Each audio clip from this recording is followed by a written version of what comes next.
Okay, we're going to go ahead and finish up the 3.1 through 3.3 sets of equations. We've looked at half of them, and we're going to look at the remaining half right now in this video. Here's the topic at hand. The 5 equations that we're going to be looking at are equations that contain a multiple number of fractions or a multiple number of decimals. If you want to pinpoint the section, we're really in 3.3. We're going to begin with number 7. Now we know it's an equation because the equal sign is there, and our goal is to find the value of x. When there are a multiple number of fractions contained in the equation, the message is not to work with the fractions, but eliminate the fractions from the equation. And the means of eliminating the fractions from the equation is to look at all of the fractions and their denominators and identify the least common denominator for all the fractions that we see in the equation. So this denominator of this fraction is 4, this is 2, and this is 4. Like we had mentioned before when we were talking LCD, the LCD has to be a number at least as large as the largest of the denominators. And if we look at the largest of the 3 denominators, 4 just happens to be the LCD. Because 4 is evenly divisible by all 3 of those denominators. So, the LCD being 4, we're going to eliminate all of the fractions from the equation by multiplying both sides of the equation by the LCD, which is 4. So we begin by going over to this left-hand side, and after we've tucked it, we're going to show that we're going to multiply the left-hand side by 4. And what you do to the left, you got to do to the right, so we're going to show that we're going to multiply the right-hand side by 4. But you can see when we look at the left-hand side, this LCD of 4 now becomes a distributor. And it's got to be distributed to this first term and this second term. And likewise on the right-hand side, this has to be distributed to the first and to the second. So we're going to do a little shortcut right here that will help us do this entire distribution very sweetly. We're going to let this 4 that we already placed here, we're going to let it be reserved for this first term 1/4 x. We're going to take another 4, and we're going to situate it maybe right about there. And this second 4 is going to be devoted to this second term. The 4 that we already wrote over here is going to be distributed for this first term of this house. And we're going to stick another 4 right there, and it's going to be used to actually distribute to him. How many terms have to be treated by the LCD? 2 here and 2 there, a total of 4. How many LCDs of 4 did I write down? 1, 2, 3, 4. 1 for each. Here we go. We're going to multiply 4 times 1/4 x. Keep in mind that 4 that I wrote right there is actually 4 over 1.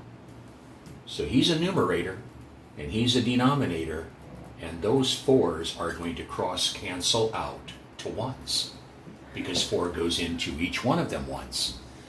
Then take this remaining factor of 1 and multiply it to this 1x. Distribute it to this 1x, and that'll give us 1x. Then we multiply this negative 4 times this positive 4. I don't have to look at him anymore. I've got another 4 right here. Don't cross cancel. There's no fractions here. We literally multiply negative 4 times 4. Let's come over here, and we'll do this. Cross cancel the 2 with the 4 by 2. 2 goes into itself once, and into 4 twice. 2 times 3x, 6x. And then over here, it will be positive.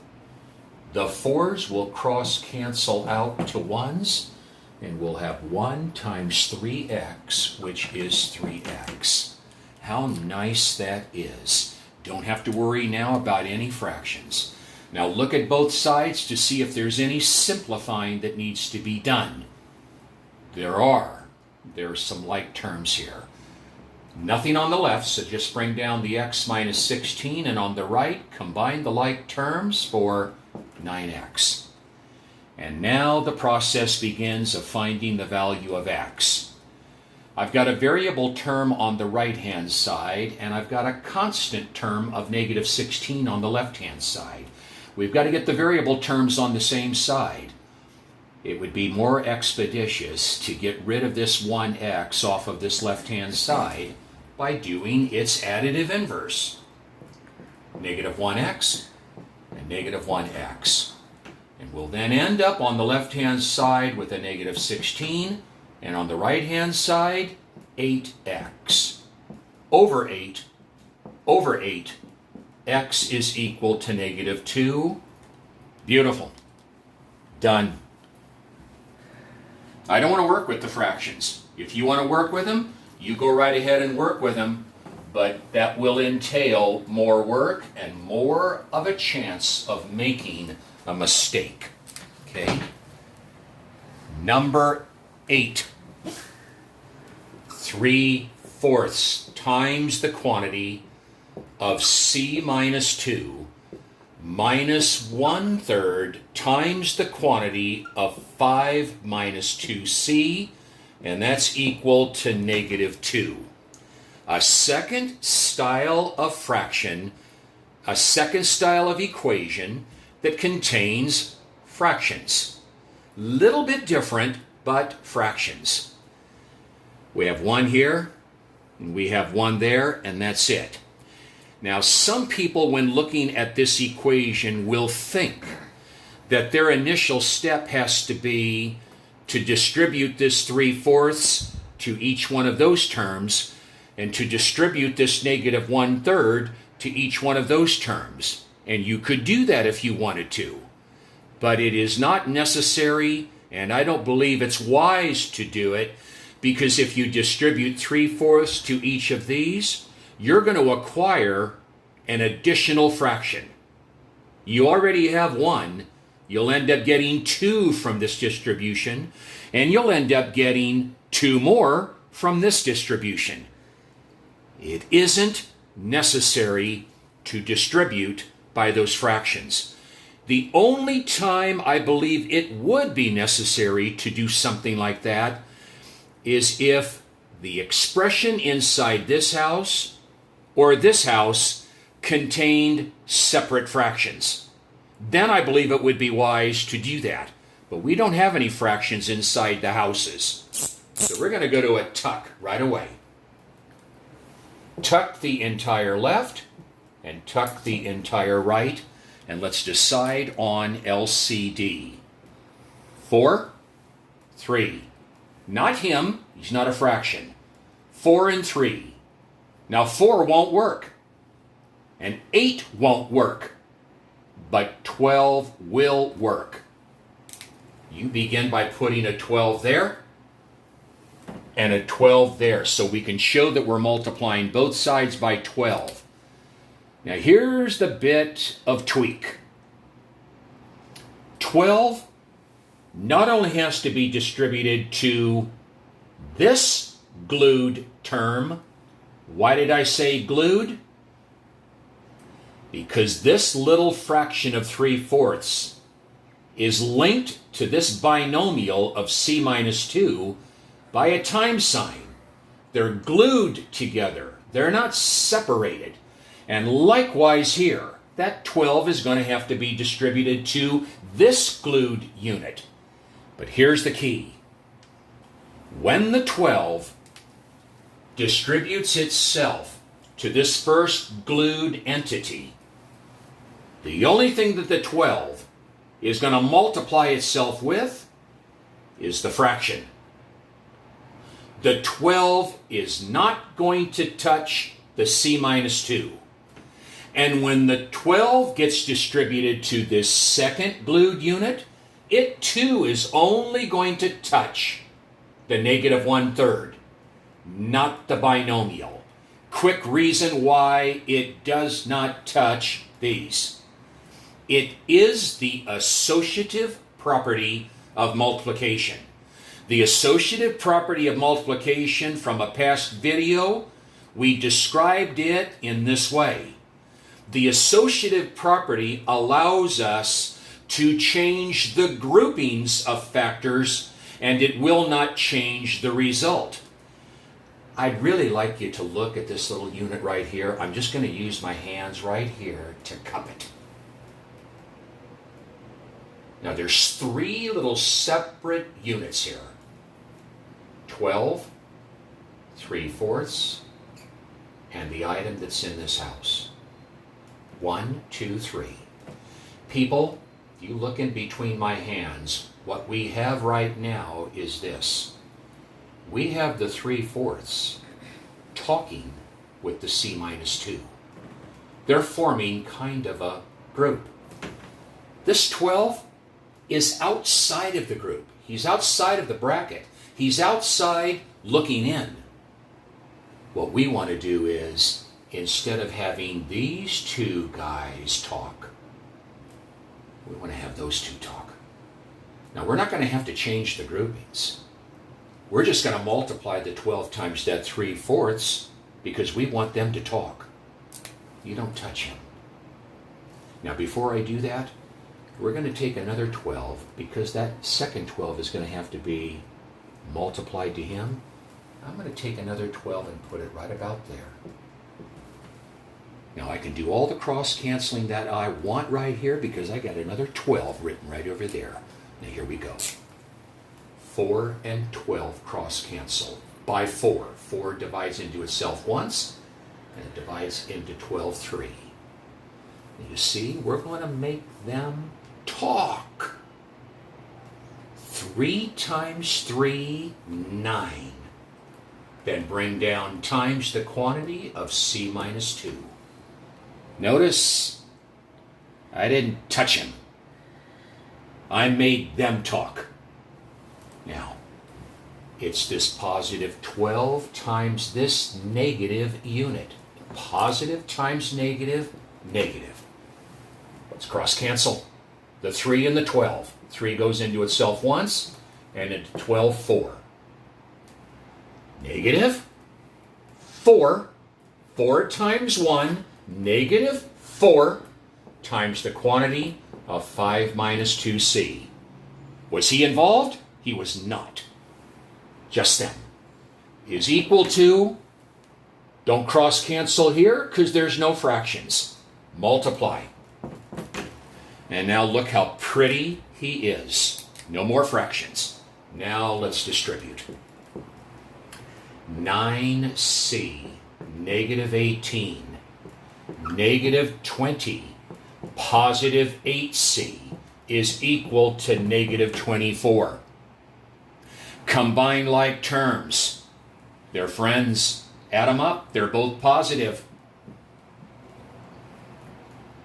They're both debts. Add them up. Take the common sign.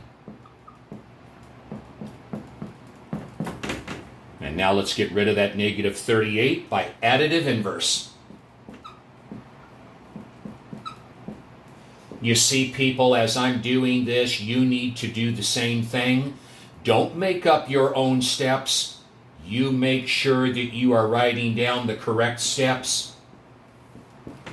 That should give us a positive 14 over 17 over 17. If you leave this step out, you're going to get deducted. You don't leave out any pertinent steps. C is equal. The division doesn't go evenly. It can't be reduced. We leave it A over B. We leave it rational. Done deal. It's sweet. It's nice. All right. Now let's move to the decimals. Let's go to number 9. Number 9. 5/100ths A plus 2/10 times the quantity of A plus 3 is equal to 0.1. Message: eliminate the decimals from the equation. Now, if you want to choose to work with the decimals from the beginning to the end, you go right ahead and do that. You can still get the right answer, but you have to make sure that you're showing your work and your steps. I'm going to eliminate the decimals from the equation because that's what it calls for. Now, I'm going to lead up to the rule, but I'm going to do something first that will help us with that rule and the understanding of that rule. I'm going to change each one of these terminating decimals, terminating, I'm going to write right up here their fractional equivalents. That 0 is in the tenths, that 5 is in the 100ths, this as a fraction, 5/100ths. I'm doing it for a reason. This one, the 2 is in the tenths place. Therefore, the 1 is in the tenths place. Therefore, now would you look at those 3 fractions up there? If we were going to identify the LCD would have to be at least as large as the largest of the denominators, 100. And 100 would work because 10 divides into 100 evenly. So you see, 100 would be the least common denominator if we're looking at those fractions. 100 will be the least common denominator that we're going to use down here to multiply both sides by. Because if we multiply both sides of this equation by 100, it's going to turn that decimal into an integer, to an integer, to an integer, and we won't have the decimals there any longer. Well, what can we do to an equation that contains decimals so that we don't have to travel across this bridge, so that we don't have to do that step? Well, now's the time for the rule. Rule: when you're solving an equation that contains a multiple number of decimals, find the decimal. Go to the decimal that has, here's the key words, that has the greatest number of digits to the right of the point. Greatest number of digits to the right of the point. Let's go to him. He's got 2 digits to the right of the point. He's got 1. He's got 1. He's the leader. He is the decimal that has the greatest number of digits to the right. Whichever decimal has the greatest number of digits to the right, go to him and identify the place value of that decimal. Well, the place value of this decimal is hundredths. Hundredths. 100. Tuck the entire left. Tuck the entire right. And we're going to multiply both sides of this equation by the common denominator of 100. All right. I'm going to show an arrow here. And watch when I show the arrow to the second one. Only to the decimal.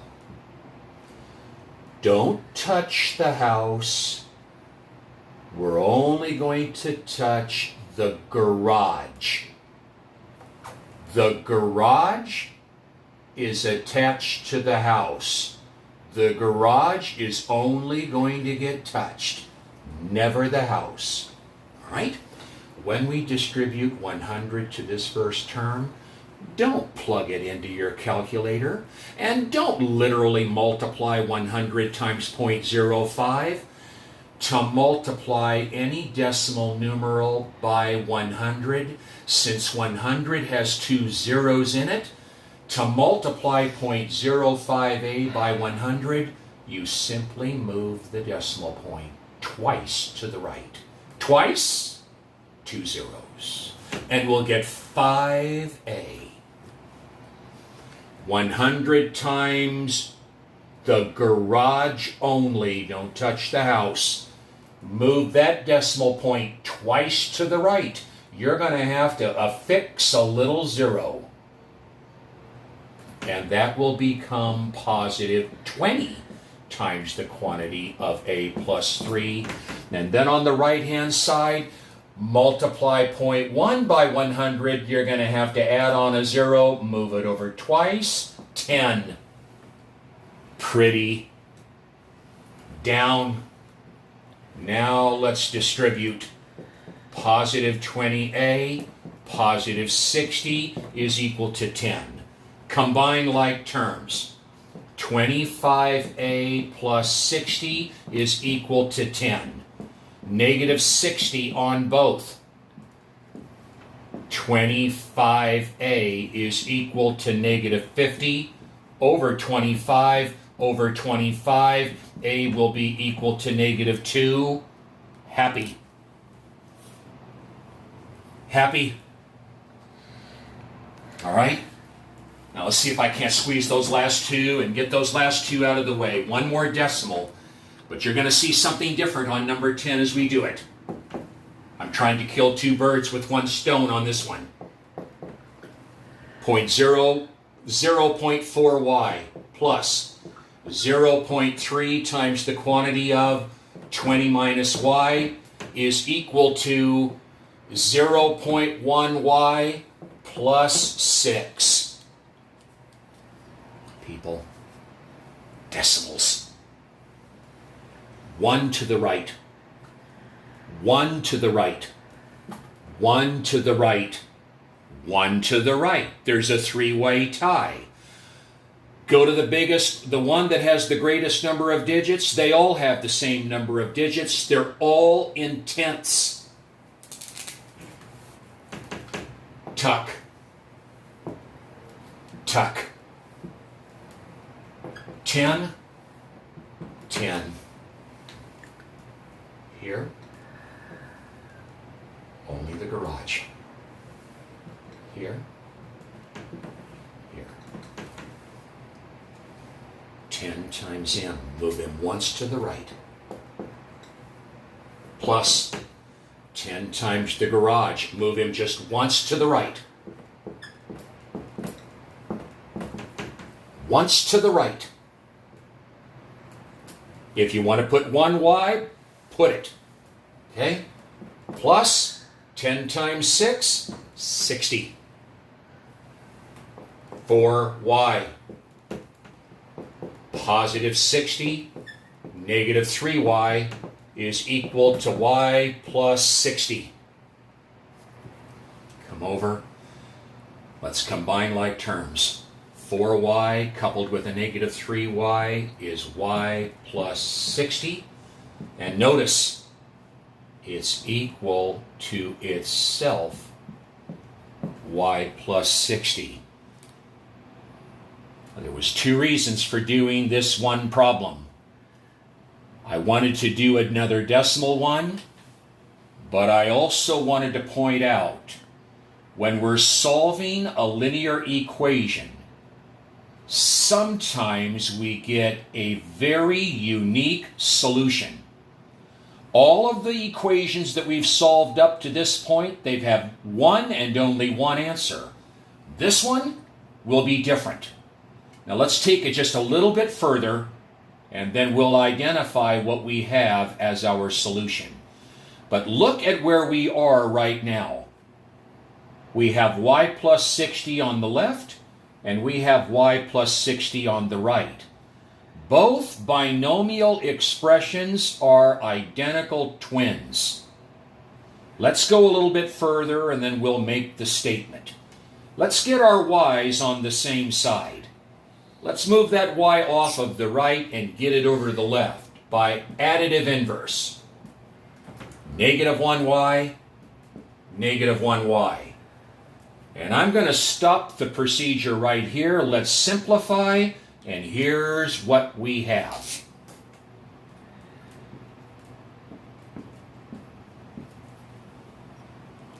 Now here's the statement that we want to give, and please make a note on your notes. When you're solving an equation, if the variable term gets completely eliminated in the process of solving the equation, the variable y got completely eliminated. And if you end up with a numerical statement down at the bottom that is true, and this statement is true, 60 equals 60. Now let me say the entire statement and I'll give the solution. When you're solving an equation and the variable term gets eliminated and you end up with a numerical statement at the bottom that is true, that means that the solution of the equation is, and you write this, all real numbers. That is the solution to the equation. Your solution is not 60. Your solution is all real numbers. Yes, 60 would be a solution, but every other real number would be. And people, we should be able to see that it would be all real number solutions right from this equation right here. You think about it. You can let y be any real number. Let's say you let y be equal to 1. If you put 1 there, and you put 1 there, 1 plus 60 would make that 61, and that would be 61. If you let y be negative 3, negative 3 plus 60 would be 57, and that would be 57. Y can be any real number. Please have that noted in your notes. That's one special solution. Now we're going to quickly go to the other one. Kristen, hopefully we're going to make it right here. Or we're going to wing ding it and try this one. 5/6k minus 2/3 is equal to 1/6 times the quantity of 5k minus 4 plus 1/2. Back to fractions. 6, 3, 6, 2, 6. Winner. Tuck left. Tuck right. Now watch the number of 6s that are going to be listed. That's for him. That is for him. That is for this garage. That is for him. Who didn't get touched? The house. Okay, not yet. Here we go. Ones. 1 times 5k. Negative. Cancel. 1, 2. Negative 4. 1, 1. 1 times 1. 1. I'll show this. I don't mind it. Plus 1, 3, 3 times 1, 5k minus 4,